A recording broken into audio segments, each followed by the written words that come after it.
The stars above Earth shimmered like quiet witnesses of forgotten dreams. Long ago, when humanity first looked up at the night sky, they believed they were alone. They wondered, prayed, and hoped that someone, something was out there. But when the galaxy finally answered, it wasn't in kindness. It was in laughter. The Galactic Council discovered Earth almost by accident. A survey drone from the Zilarian Empire detected faint radio signals coming from a small blue planet on the edge of a forgotten arm of the Milky Way. When the images reached them, they saw humans, creatures who built metal machines, fought endless wars, and shouted at each other over glowing screens. To the Council, they were just noisy primitives who had barely learned to stand among the stars. The Council sent envoys to make contact, not out of friendship, but curiosity. They expected to find chaos, and they did, but they also found something they didn't understand, something alive in the human voice. When humans spoke, their words carried emotion that machines could not analyze. It was not logic nor command, but feeling. The envoys called it the noise of hearts, a strange, useless thing that other races had forgotten long ago. Across the galaxy, every great species had already abandoned emotion for order. The Zilarians had evolved beyond anger. The Archthel had silenced joy. The Vorn had erased sadness from their kind. They believed emotion was a disease that led to conflict, but humanity still carried it proudly, like a fire that would not die. When Earth joined the Galactic Council as a minor race, the elders laughed quietly among themselves. The humans were fragile, unpredictable, and foolishly brave. They spoke too much, dreamed too big, and loved too deeply. The Council gave them no real power, only a seat to keep them quiet. The galaxy saw them as harmless storytellers, singing songs while the great empires ruled reality. But what the galaxy never understood was that humanity's weakness was never weakness at all. It was something else, something ancient buried deep in their nature. It started with their words. Humans could weave emotion into sound in ways that no other race could. A single speech could move millions, a single promise could start a revolution, and a single whisper could change the course of hearts. They spoke not only to ears but to souls. Still, no one took them seriously. When human diplomats stood before the Galactic Council, their words were met with polite silence. When human scientists offered their discoveries, others dismissed them. Humanity became the galaxy's entertainers, the emotional ones, the dreamers. Some alien scholars even began studying them, calling it the human paradox, a species of limited power but limitless spirit. And so, humanity grew quietly. They built colonies on moons and distant worlds, not for conquest, but for hope. They reached further and further into the stars, searching for meaning. Yet deep inside, a quiet ache lived within every human heart. They were surrounded by a galaxy that saw them as less. Every meeting, every decision, every glance from the other races reminded them they were still considered children. But humanity's story had never been written by those who ruled. It had always been written by those who refused to give up. Among them was Captain Elias Ward, a linguist and explorer who believed that language was the key to understanding the universe. To him, words were not tools, they were life itself. He often said, "Every sound carries a soul and every word shapes the world." His colleagues laughed at him, calling it poetic nonsense. But Elias didn't care. Deep down, he felt that something hidden connected all living beings, a universal language that existed before speech, before thought, before time itself. During one of his deep space explorations near the Orion Rift, Elias discovered a dying world. It was covered in black dust, its cities buried under silence.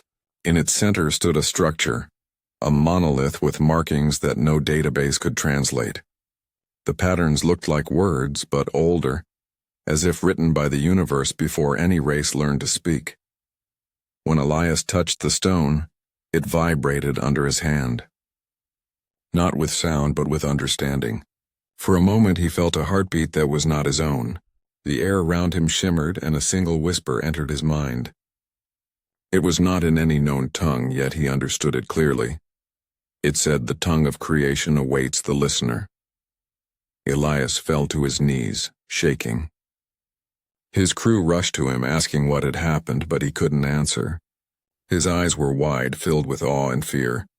The galaxy had mocked humanity for centuries, but at that moment Elias knew something no one else did. Humans were not just speakers. They were listeners, and perhaps, just perhaps, they were the only ones who could hear the voice of creation itself. As his ship left that broken world, Elias looked back one last time. The monolith pulsed faintly with light as if saying goodbye. He whispered into the silence. Maybe the universe was waiting for someone who could feel. He didn't know it yet, but that moment, the whisper of a forgotten stone, would change the destiny of the entire galaxy. For the first time, the universe had spoken, and it had chosen a human to listen. Years passed, and humanity grew among the stars, quietly but relentlessly. The galaxy still underestimated them, seeing only their small fleets, fragile ships, and limited technology. But humans had a stubborn gift no one could measure: their hunger for knowledge and the courage to reach where others feared. Every world they touched, they molded not with force but with hope. Colonies rose on barren moons, cities sparkled on gas giants' floating platforms, and life in every shape bloomed where humans cared to nurture it. The Galactic Council noticed, but they did not yet care. To them, humans were harmless dreamers, stumbling blindly in the dark corridors of space. They laughed at the ships that could barely withstand the vacuum, the weapons that barely rivaled ancient planetary defenses. Even the humans' talk of the Codex of Creation, an artifact whispered about in legends, was dismissed. "Just another myth," the elders said. "They will play with stones and words until they vanish." But myths have a way of choosing the right listener. Captain Elias Ward had spent those years chasing legends, guided by intuition more than data. Humanity had recovered fragments of the Codex, lost for eons in the ruins of dead civilizations. He had traveled farther than anyone else dared, tracing patterns, symbols, and vibrations.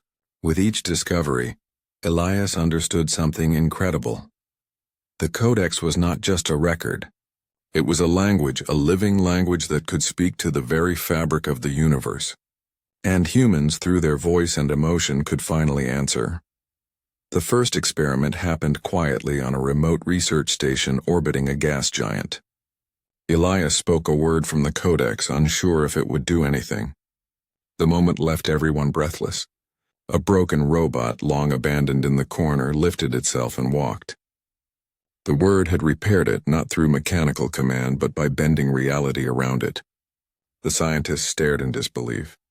Machines had no hearts, yet somehow the word had given them purpose. Excitement spread through human colonies, but so did fear. The council learned of the experiment. Messages arrived like warnings wrapped in cold steel. "Stop your research. You are dangerous." But humanity could not stop. Curiosity was in their blood. Compassion was in their hearts. And the universe itself seemed to call them forward. Soon subtle signs appeared. Planets where humans spoke the Codex flourished in ways no technology could explain. Plants grew faster, rivers turned pure again, and storms calmed as if listening.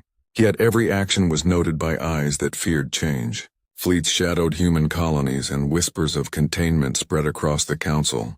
Humanity, the galaxy's harmless dreamers, was becoming an anomaly too large to ignore.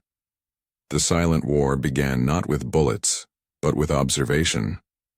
The Vorn sent small drones invisible to the naked eye to spy on Earth's research. The Zalarians used psychic probes to intercept thoughts. The Arcthul dispatched emissaries who spoke in riddles, trying to confuse and discredit humans. Humanity responded not with retaliation but with resilience. They shielded their research, hid the Codex fragments, and shared knowledge only with those they trusted most.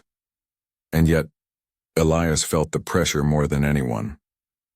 Each new word from the Codex seemed heavier, as though reality itself whispered a warning. "You are learning too fast." His nights were sleepless, his mind restless. He knew the Council would not stop at spying. They would come to destroy if humans crossed their boundaries. But what boundary existed between creation and the voice that could shape it? One night, as Elias watched 2 moons orbit a dying planet, a soft vibration ran through his ship. It was faint, almost imperceptible, but it carried meaning. The Codex had spoken to him directly for the first time, forming a word in his mind, a word that promised power beyond imagination. Yet with that promise came fear. To speak it meant stepping into the unknown, risking not just their lives but their very essence. Despite the danger, Elias made a decision. Humanity had been underestimated for centuries, laughed at by those who called themselves gods of the galaxy. They had been pushed aside, ignored, and told they were insignificant. But now the universe itself seemed to be offering them a chance to prove otherwise. He gathered his crew, his closest scientists, and his most trusted explorers, in a hidden chamber aboard the research vessel Aurora. He shared the word with them. The moment it passed their lips, the air around them vibrated, filled with warmth and energy. The instruments went wild, measuring impossible readings. And for a heartbeat, the universe paused, as if listening to human voices for the first time. But not all ears were patient. Across the void, alien fleets moved closer. They had seen the pulse of energy, felt the anomaly that humans had created, and understood immediately that these small, fragile creatures had become something extraordinary. For the first time, humans were no longer a curiosity. They were a threat. The silent war had begun, and no one on Earth fully understood its scale. Humans did not yet possess weapons like the Council's fleets, nor shields like the Zellarians. Their only advantage was the tongue of creation and the courage to use it. And courage, Elias knew, was not measured in firepower or numbers, but in the willingness to speak when the universe itself was listening. As the ship sailed toward the edge of the Orion Rift, Elias looked at his crew, tired, scared, but unbroken. He whispered to himself, a simple truth that would guide them through the darkness ahead. The galaxy has underestimated us for too long, but it will learn. It will learn what it means to hear a human heart. And in the quiet of space, that heart began to beat louder than any weapon, louder than any fleet. It was the beginning of something no one in the galaxy could have predicted, and no one would ever forget. The Codex of Creation hummed quietly in the heart of the research vessel Aurora, like a living heartbeat waiting to be heard. Captain Elias Ward stared at it for hours, tracing the intricate symbols with his fingers. Every line, every curve seemed alive. The humans on board whispered the words, cautiously at first, afraid of what might happen, yet unable to resist the pull. Something deep inside them knew these words were more than language. They were a key, a promise, and a warning all at once. The first success came unexpectedly. A broken drone, left in the corner of the lab for decades, suddenly rose to life as the word Aelthar rolled from Elias's lips. Its metal joints shimmered, systems repairing themselves as though the universe had reached down and guided the machine's hands. The crew gasped, their eyes wide with disbelief and awe. Science had its rules, its limits, but the Codex ignored them all. Word spread quickly across human colonies. Every lab, every research station became a cathedral of discovery. Each human who spoke a word from the Codex saw small miracles. Dead plants bloomed, fractured rocks mended, and even the air seemed lighter, filled with the scent of possibility. Humanity's understanding of the universe was no longer through study alone, but through voice, emotion, and connection. But the galaxy noticed. The first official warning arrived as a fleet from the Vorn, sleek and dark, appearing above the orbit of Luna 4. They did not attack at first. Their emissaries spoke in cold, metallic tones, commanding humans to cease their experiments. Your actions are dangerous. Stop or face destruction, they warned. Humans listened. They weighed the words. And then they spoke back, not with weapons, but with a calm defiance. Elias addressed the Vorn through the ship's comms, his voice steady but alive with conviction. We do not intend harm. We only wish to understand what the universe has given us. The Vorn did not understand. They left, but their eyes, their instruments, never blinked. Across the galaxy, whispers began. The humans have discovered the tongue of creation. They are no longer weak. Inside the Aurora, the crew felt the weight of their discovery. The Codex was beautiful, yes, but dangerous. Each word reshaped reality, bending space, energy, and life itself. Speaking carelessly could tear worlds, or worse, tear the speaker. Yet humans could not stop. Curiosity was in their blood, and wonder was in their hearts. Elias worked day and night, carefully teaching words from the Codex. He warned his crew, "Every word carries responsibility. The more we speak, the more the universe listens, and when it listens, everything changes." But even as he said this, he felt the strain in his own mind. The words lingered in his thoughts, vibrating through his nerves, whispering a power he was not sure he could control. Then came the first attack, not from fleets, but from shadows. Saboteurs, spies sent by the Galactic Council, infiltrated human colonies attempting to steal fragments of the Codex. They were clever, silent, and ruthless. But humans were cleverer. Using the Codex itself, small teams created traps not of metal or bullets, but of reality. One intruder disappeared in a blink, swallowed by a sudden illusion of infinite space. Another simply aged decades in moments, unable to survive the word that reshaped time around him. The galaxy began to tremble. Humans were no longer the fragile species everyone had mocked. They were something new, something unpredictable. And the Council realized with a cold certainty that this unpredictability could not be controlled. The real test came when a massive Vorn fleet approached the colony on Elysium 9. Its warships blotted out the stars, weapons primed for annihilation. The humans did not retreat. Instead, Elias gathered his crew and spoke the Codex aloud. One word after another, not shouted but carefully woven with emotion, carried through the void. The effect was immediate and terrifying.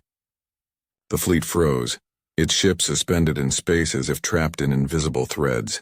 Weapons fizzled, systems locked, and for a heartbeat the Vorn pilots felt fear they had never known, an emotion long extinct in their kind. Humans had done the impossible. They had spoken to reality itself, and reality had obeyed. Yet Elias knew the victory was fragile. Every word from the Codex took a toll. Crew members grew pale, their eyes distant as if their minds were slowly becoming part of the words themselves. Every miracle carried a cost. He could feel it in his bones, a warning he could not ignore. The tongue is powerful, but it demands everything. Despite the danger, hope thrived. Across human colonies, people whispered of the awakening of the word. They began to see themselves not as weak, not as insignificant, but as part of something immense. The galaxy had mocked them for centuries, laughed at their passion and curiosity. But now the laughter had stopped. For the first time, humans realized that they could shape destiny, not with fleets, not with bombs, but with the voice of creation itself. Elias looked out at the stars from the Aurora's bridge, the Codex glowing softly at his side. "The galaxy has underestimated us," he said quietly, almost to himself. "They do not know what it means to speak with life itself. But soon, they will learn." And somewhere in the dark silence of space, the stars seemed to shimmer, as if listening. The humans had awakened the word, and nothing in the galaxy would ever be the same again. The galaxy had noticed humans. What began as curiosity had turned into unease. When reports reached the Galactic Council that the fragile, underestimated humans had spoken the Codex of creation aloud and bent reality to their will, alarm spread like wildfire. Meetings erupted across the stars. The Zellarians, the Vorn, and the Arcthal all feared the small species that had no fleets, no ancient weapons, yet wielded the power of existence itself. The first strike came quietly, as if the galaxy wanted to test them before fully attacking. A fleet of Vorn warships appeared above New Earth, dark and glimmering. Their weapons aimed to incinerate every city. Humans watched the sky, not with panic but with quiet resolve. Captain Elias Ward stood on the command bridge of the Aurora, his face pale but his eyes blazing. He had taught his crew the Codex. They were ready, not with guns but with something older, something alive. The first word Elias spoke rolled through the void. Aelthar. The air vibrated, unseen but felt. The Vorn ships shuddered. Systems failed, weapons froze, and for a moment the invincible fleet was just metal and empty air. Crew members felt disoriented, as if the universe itself had twisted around them. Humanity had not fired a single bullet, yet the attackers were paralyzed. Across the bridge, scientists and linguists spoke their own words, carefully chosen, weaving them into one harmonious chorus. Each syllable carried emotion, energy, and life. The humans had discovered something the galaxy had forgotten. Words were not only communication, they were power. Not through destruction, but through creation, through bending reality to the will of the living voice. The Council's fleets could not comprehend it. They had ruled the galaxy for eons, shaping worlds with machines and weapons. But humans were different. They spoke and the universe listened. Stars flared, engines sputtered, and reality itself trembled in response. Still, the humans felt the strain. Every word took more than breath. It took pieces of the speaker's mind and body. Crew members grew weak, some collapsing after a single phrase. Elias's own hands shook as he spoke. His voice was strong, but inside, he felt the weight of the Codex pressing against his soul. This power came at a price, one the humans had only just begun to understand. The Vorn, stunned but not defeated, retreated momentarily. They would not underestimate humans again, and they were not alone. Word reached the Zilarians and the Arcthel, who began to prepare their fleets. The galaxy, united against this unexpected threat, began moving in unison. Humans were outnumbered, fragile, and unarmed, but they had the tongue. The first wave of battles was not fought with lasers or bombs, but with words. Elias and his crew crafted long phrases from the Codex, each one more dangerous and beautiful than the last. A single command could repair shattered colonies. Another could reshape gravity around enemy ships, while a whispered phrase could render fleets immobile in orbit. Humans had become the galaxy's unpredictable storm. Unstoppable not because of brute force, but because of the strange, terrifying harmony between thought, emotion, and sound, but the cost was growing. Crew members aged in hours what would normally take years, and some fell into comas after overusing the Codex. Elias understood this better than anyone.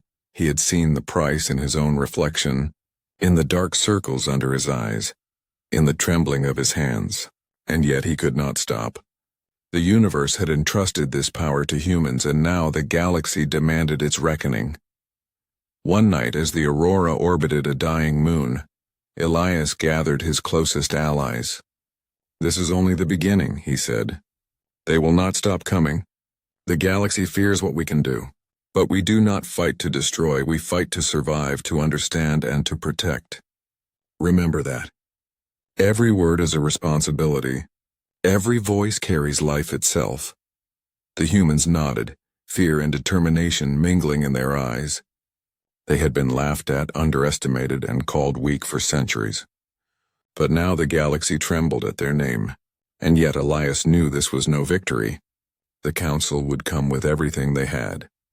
Humanity was fragile, and the tongue was powerful, but fragile hearts and immense power were a dangerous combination. The next day, the war escalated. Fleets from 3 major empires converged on human colonies simultaneously. Elias and his crew spoke as one, weaving long, complex phrases from the Codex. Reality shimmered and bent, turning death into light, chaos into order. Enemy ships were trapped in invisible currents of energy, their weapons useless, their strategies undone. Even as they fought, humans mourned for the cost. Some of their best minds collapsed under the strain of speaking the codex. Others vanished, leaving only whispers of their voices in the wind. Elias felt the weight of each life lost, knowing that with every miracle they had paid a terrible price. And yet, amid the devastation and struggle, hope burned brighter than ever. Humanity had been underestimated, laughed at, and mocked. But they had spoken. They had used words not just to survive, but to shape the universe itself. And the galaxy would never forget that the humans, once thought fragile and weak, had become a force that could not be measured by weapons, numbers, or fleets. Elias looked at the stars above, glowing with the fires of battle, and whispered, "We are no longer children of the galaxy. We are its voice, and the universe is listening." The war of voices had begun, and the humans were ready to show the galaxy what it truly meant to be heard. Victory was sweet, but it carried a bitter cost. The humans had fought fleets that outnumbered them 100-1, bending reality itself with the tongue of creation. Yet every word they spoke left marks on their bodies and souls. Crew members on the Aurora and across the colonies trembled, some pale and hollow-eyed, others whispering fragments of words they could no longer remember. Elias Ward felt it most of all. Every phrase he spoke to stop destruction left him weaker, as if life itself had been drawn from his veins. The humans had learned that the Codex demanded more than courage. It demanded sacrifice. Those who used the tongue too often risked their memories, their minds, even their hearts. Some vanished entirely, leaving only echoes behind. And yet there was no turning back. Humanity had discovered its voice, and now the galaxy had seen it. To remain silent was impossible. To surrender was unimaginable. On Elysium 9, where once proud cities had been reduced to shattered spires, Elias walked among his people. Scientists, explorers, and soldiers alike carried the exhaustion of those who had touched the Codex. Children clutched small fragments of their destroyed world, while mothers whispered lullabies that had grown strange and beautiful under the influence of creation itself. Humanity was alive, but it was also fragile. Every heartbeat, every breath was a reminder of what they had sacrificed. And yet, even in the shadows of loss, hope thrived. Humans had always been fragile in the eyes of the galaxy, yet they had endured. They had spoken to the universe and found that it listened. Elias watched as crew members, despite their weakness, taught young ones the words they had learned, not as weapons, but as lifelines. The tongue of creation was not just power, it was responsibility, and they were learning to bear it with courage. But the Council did not rest. Across the void, fleets from the Zilarians and the Arcthel moved closer, preparing their ultimate strike. They had studied humans and discovered the cost of the Codex. They understood that if humans continued to speak, if they continued to shape reality, the balance of power in the galaxy would tilt irrevocably. And so they devised a weapon not of fire or energy but of containment. Entire systems were blocked off, fleets positioned to cut off any human retreat. Humanity would be trapped, and the tongue of creation would be tested to its limits. Elias gathered his most trusted allies in the Aurora's command chamber. The Codex glowed softly, its symbols alive and whispering. "They will not stop," he said. "We have no fleet that can match theirs, no shield that can withstand their fire. But we have the tongue, and we have each other. That is all we need." The room was silent for a moment. Then, one by one, humans began to speak. Phrases from the Codex that shaped gravity, time, and light. The air shimmered around them, alive with possibility. The weight of power pressed on every speaker, but still they continued, bending reality not to destroy, but to protect. Elias felt the strain deep in his bones. His mind trembled as he spoke a long phrase, weaving together fragments of the Codex he had only just mastered. His memories flickered. Images of his childhood, his family, his first steps among the stars all threatened to dissolve. But he held on because he knew that if humans faltered now, the galaxy would consume them. Outside, the enemy fleets approached. Yet when humans spoke, weapons faltered, engines stalled, and the void itself seemed to shift. Space cracked, light bent, and time itself became fluid. Humanity had become a force no one had expected, and the galaxy trembled. Still, the cost continued. Crew members collapsed, some unconscious, others forever changed. Their minds were stretched to the limits of understanding, yet Elias could not stop. Every word spoken was a prayer, a shield, and a sword. He whispered to himself, "We may not survive this, but if we do not speak, we have already lost." And in the quiet moments, when the battle paused for a breath, Elias felt a strange emotion rise within him. Sorrow, yes, but also pride. The galaxy had called them weak for centuries, and now, against impossible odds, humanity had spoken with the voice of creation itself. They were fragile, yes, but they were also brilliant, unstoppable in a way no weapon could measure. He looked at his crew, each face marked by exhaustion and determination. "This is what it means to be human," he said softly. "We fight not because we are strong, but because we care. We speak not because we wish to control, but because we wish to protect, and that is what makes us more powerful than anything the galaxy has ever known." The war raged on, but humanity endured.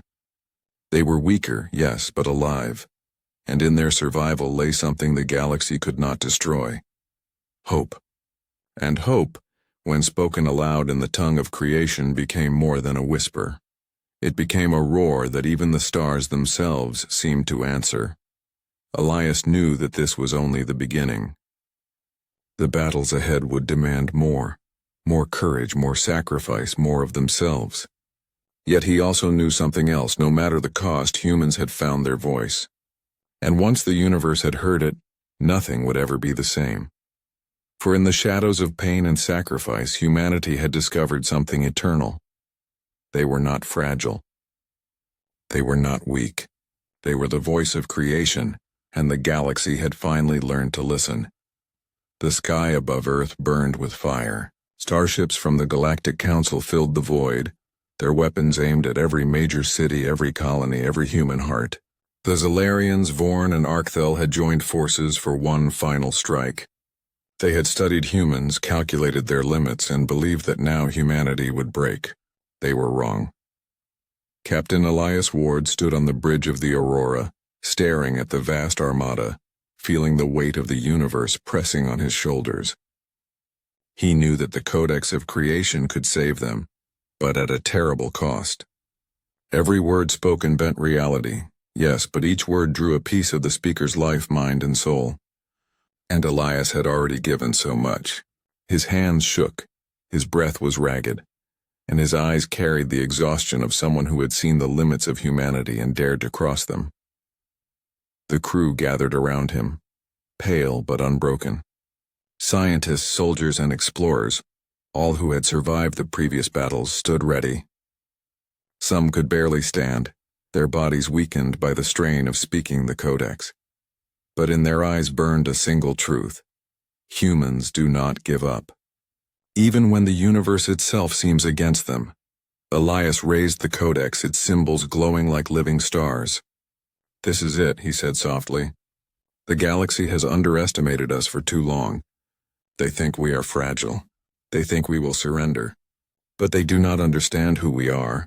Today we speak not to fight, but to survive."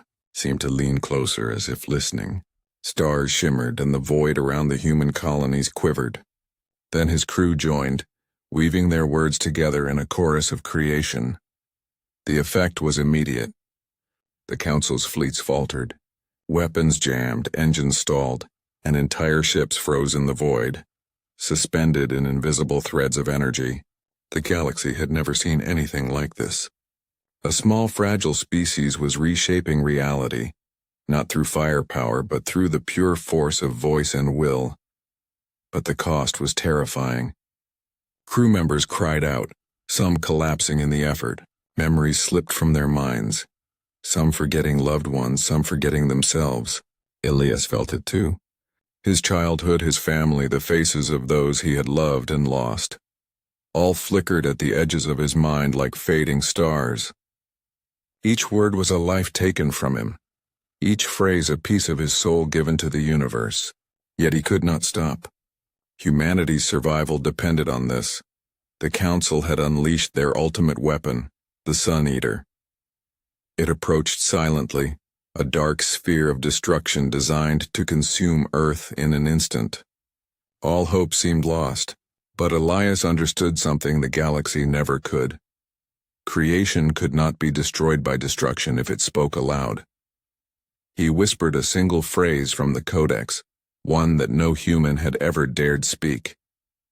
The words vibrated through space, through matter itself. The Sun Eater shuddered, its dark energy folding inward as the universe itself resisted. Then his crew joined in a final chorus, voices trembling with exhaustion and determination.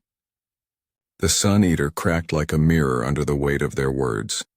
It disintegrated not in fire but in light, scattering its energy harmlessly across the void.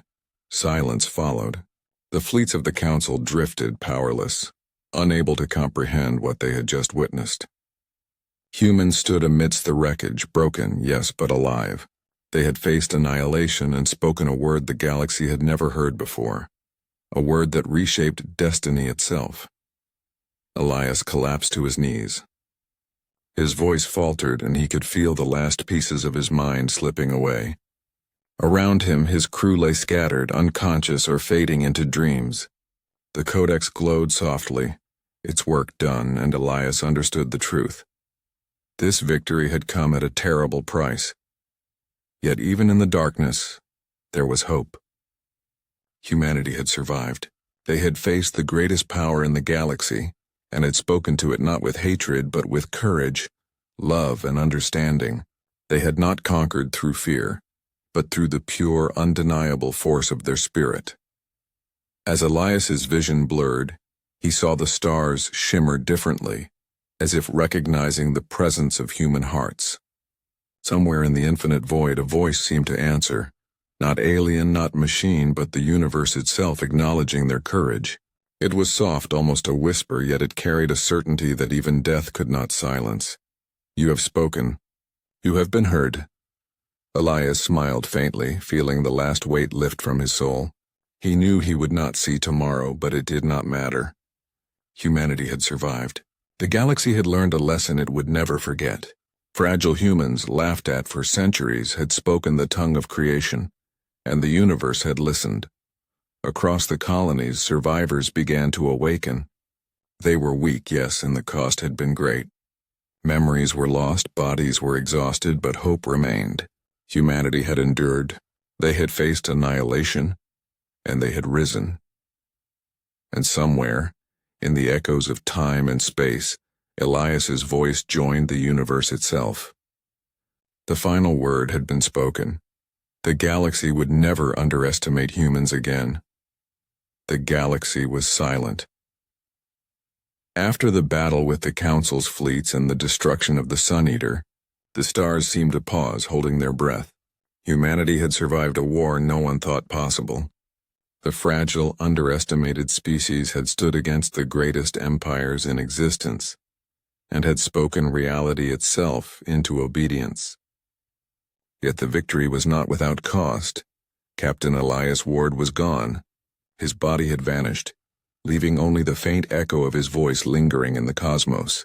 The Codex of Creation glowed quietly on the bridge of the Aurora, no longer demanding, no longer calling. The humans who survived the battle were weak, pale, and exhausted. Many had lost memories, others had lost the warmth of youth or the clarity of mind. But their hearts beat stronger than ever, carrying a truth no fleet, no weapon could destroy. Humanity had been heard. On the colonies, survivors wandered through the ruins, touching the stones of destroyed cities. Feeling the hum of creation still present in the air, they whispered to each other not with fear but with reverence. They had learned that words were more than communication. They were life, and they had been entrusted with the greatest language in the universe. The elder races, the Zellarians, the Vorn, the Arcthal, arrived in silence, not to attack but to witness. For the first time in eons they saw humans as they truly were, fragile in body but immortal in spirit. They saw the courage it took to speak to the universe, to risk everything, and to survive against impossible odds. They had underestimated humans for centuries, and now they understood that underestimation was their greatest mistake. In the quiet halls of what remained of New Earth cities, humans gathered to speak once more, not to command, not to fight, but to remember. Words rolled through the streets like soft music, words that healed wounds, revived rivers, and whispered hope into broken hearts. Children laughed again, planting seeds in soil that had been barren. Guided by phrases from the Codex, humanity was alive, scarred and yet unbroken. On the bridge of the Aurora, Commander Leora, one of Elias's closest allies, traced her fingers over the Codex. She felt his presence in the glow of the symbols. "He is still with us," she whispered. "Somewhere, in the words in the stars, he is still speaking." She looked at her crew, exhausted but determined. "We have to keep his voice alive. We have to keep the tongue alive. Humanity's story doesn't end here." Across the galaxy, other species watched. The great empires realized that humans were no longer children of chaos. They were listeners, creators, and keepers of the universe's most profound secret. Slowly, they approached the survivors not with weapons but with curiosity and respect. The galaxy had learned a lesson that could not be undone. Humans could not be controlled, ignored, or feared into silence. They had a voice the cosmos itself would answer. In the years that followed, humanity rebuilt. Cities rose from ashes, colonies thrived on barren moons, and the knowledge of the Codex spread carefully among trusted scholars. The universe seemed to bend slightly toward them, not because they commanded it, but because they understood it. Humans did not conquer, they communicated. They did not destroy, they nurtured. And in doing so, they reshaped not just worlds, but the galaxy's perception of life, courage, and hope. Children grew up hearing the stories of Captain Elias Ward and the Tongue of Creation. They learned that humanity's greatest weapon was not its ships, its weapons, or even its technology. It was its voice, its heart, its willingness to speak even when the odds were impossible. Every word spoken carried power, but also responsibility. And every human who learned to speak the Codex carried a piece of Elias's courage, a piece of humanity's unbroken spirit. One night, under the stars of the rebuilt New Earth, a small child whispered a phrase from the Codex, learned from the elders. The air shimmered softly, and for a brief moment, it was as if the universe itself had bent down to listen. The stars flickered in response, and the wind carried a message that no human could fully understand. But every human felt it in their heart. You are alive. You are heard. You are human. The galaxy remembered humanity that day. The empires no longer laughed. They no longer underestimated. Humans had spoken, and the universe had answered. They were fragile, yes, but more powerful than anyone had imagined. Not through fear, not through domination, but through courage, understanding, and the willingness to speak when everything seemed lost. Somewhere, in the depths of space, the voice of Elias Ward lingered in the stars, whispering softly, "We are the words the universe used to know itself." And humanity listened. Their story was no longer one of insignificance. It was one of triumph, sacrifice, and eternal legacy. The galaxy had finally understood. Humans were not merely inhabitants of the stars, they were the voice of creation itself. And as the first rays of a new sun touched the rebuilt cities, humanity smiled, knowing that they had survived, that they had spoken, and that they would never be forgotten. The universe had learned the truth, and humans, at last, had claimed their place among the stars.